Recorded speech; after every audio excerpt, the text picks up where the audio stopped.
पृथ्वी में कई सारे अजूबे मौजूद हैं। उन्हीं अजूबों में कई सारे प्राकृतिक है तो कई सारे कृत्रिम। खैर, मनुष्य ने अपने विकास में बहुत कुछ हासिल किया है ना दोस्तों। लेकिन उन सब में से कुछ ऐसे प्राचीन उपलब्धियां भी हैं जिनको आज हम पिरामिड कहते हैं। बचपन से ही आप सभी ने पिरामिड के बारे में जरूर कुछ ना कुछ जरूर सुना होगा। सुना है ना दोस्तों? अगर नहीं सुना है तो आज हम अपने इस वीडियो में गीज़ा के पिरामिड से जुड़ी कई सारे राज और मूलभूत बातों को जानेंगे। तो चलिए इस वीडियो को शुरू करते हैं। क्या है आखिर पिरामिड?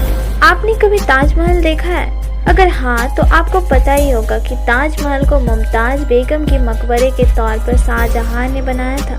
खैर, ठीक इसी तरह प्राचीन मिस्र के लोग अपने राजा को उनके मौत के बाद पिरामिड में सम्मान के साथ संरक्षित करके रखते थे। उन्हें लगता था कि मौत के बाद भी एक जिंदगी होती है और उस जिंदगी में जैसे उनके राजा को कोई तकलीफ ना हो, इसीलिए उनके पिरामिड के अंदर जरूरत की हर एक चीज को दफनाया जाता था। मैं आपको यहाँ और भी बता दूं कि पृथ्वी के कई देशों में आपको पिरामिड देखने को मिलेगा, लेकिन उन्हीं पिरामिडों के अंदर सबसे मशहूर पिरामिड स्थित है आज के इजिप्ट में मौजूद गीज़ा के पिरामिड।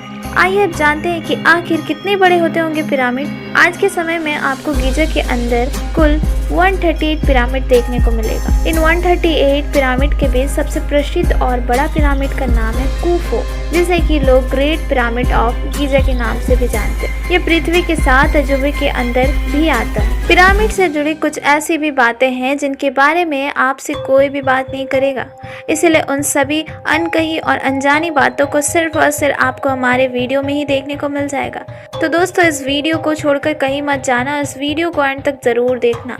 आज भी पिरामिड को सुरक्षित रखता है स्फिंक्स। तो यहाँ स्फिंक्स आखिर क्या है, आइए जानते हैं। आपने अगर गीज़ा के पिरामिड के फोटो को गौर से देखा होगा तो आपको पता चलेगा कि गीज़ा के आगे इंसान की मुंह और शेर के शरीर वाला एक आकृति बैठा हुआ नजर आएगा। इस आकृति को मिस्र के प्राचीन लोग स्फिंक्स कहते थे।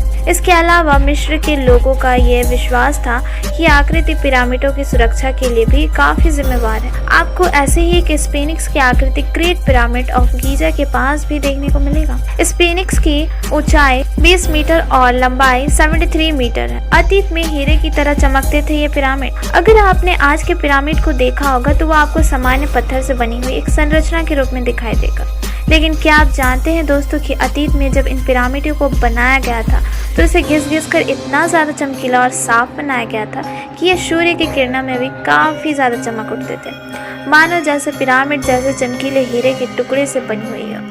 पुराने समय में लोग दिन में से चमकीलेपन के कारण इसे सही ढंग से देख भी नहीं पाते थे। आपको जानकर विश्वास नहीं होगा कि अफ्रीका में भी एक ऐसा देश है जहां इजिप्ट के मुकाबले 2 गुना पिरामिड मौजूद है। अफ्रीका के देश सूडान में स्थित नूबिया नाम की जगह पर आपको गीज़ा के पिरामिड जैसे काफी सारे छोटे छोटे पिरामिड देखने को मिलेगा।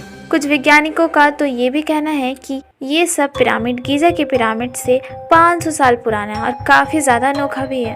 आपको सबसे पहले बता दूं कि इजिप्ट जैसी देश में तापमान हमेशा गर्मियों में 45 डिग्री सेल्सियस से 50 डिग्री सेल्सियस के अंदर रहता है। लेकिन दोस्तों, आपको जानकर हैरानी होगी कि इतनी ज़्यादा तापमान के बावजूद गीज़ा के पिरामिड के अंदर का तापमान सिर्फ और सिर्फ 20 डिग्री सेल्सियस ही रहता है, उससे ज़्यादा नहीं बढ़ता है।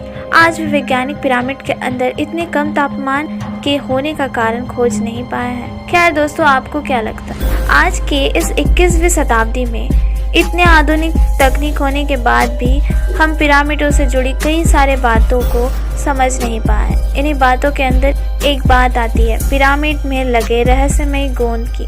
जी हाँ दोस्तों, पिरामिड में इस्तेमाल किए गए पत्थरों को आपस में जोड़ने के लिए एक विशेष और रहस्यमय प्रकार के गोंद का इस्तेमाल किया गया है। इसी कारण से 4 शताब्दी के बाद भी आज पिरामिड सही सलामत खड़ा है। खैर, मैं आपको यहाँ और भी बता दूं कि वैज्ञानिक ने इस गोंद के ऊपर कई सारे रिसर्च भी कर लिया है, लेकिन उसके उत्पादन को ढूंढने में अभी तक सक्षम नहीं हो पाए। वाकई में दोस्तों, गीज़ा की पिरामिड अपने आप में ही बहुत ज़्यादा रहस्यमय है। तो दोस्तों, कैसी लगी आपको हमारी गीज़ा की पिरामिड से जुड़ी रहस्यमय बातों को जानकर? अगर आपको अच्छी लगी हो तो नीचे कमेंट बॉक्स में ज़रूर बताना और वीडियो को अपने दोस्तों के साथ भी शेयर कर देना, और इसके अलावा आप हमारे चैनल को भी सब्सक्राइब जरूर कर देना।